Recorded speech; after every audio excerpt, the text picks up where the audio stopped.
Sudarlun, pemasangan rangka baja jembatan Krung Tekuh, Kuala Bate, Aceh Barat Daya berhasil terhubung antara abutmen arah desa Blang Makmur dengan abutmen menuju desa Lama Tuha.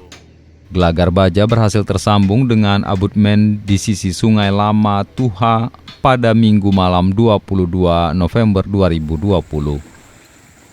Syukur 35 tahun, warga desa Blang Makmur, Kuala Bate, yang sehari-hari bekerja sebagai operator rakit penyeberangan mengaku sangat gembira menyaksikan suksesnya pemasangan rangka baja jembatan Krung Tekuh. Ia bisa mengumpulkan pendapatan maksimal kadang-kadang mencapai 1,2 juta rupiah per hari. Dari jumlah yang didapat itu sebanyak 700.000 rupiah disetor kepada pemilik rakit. Sisanya ia bagi untuk seorang rekan sesama operator.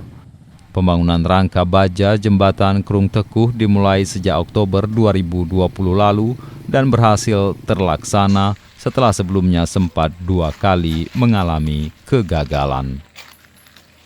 Dari Blang PD, Zainun Yusuf, Serambion TV.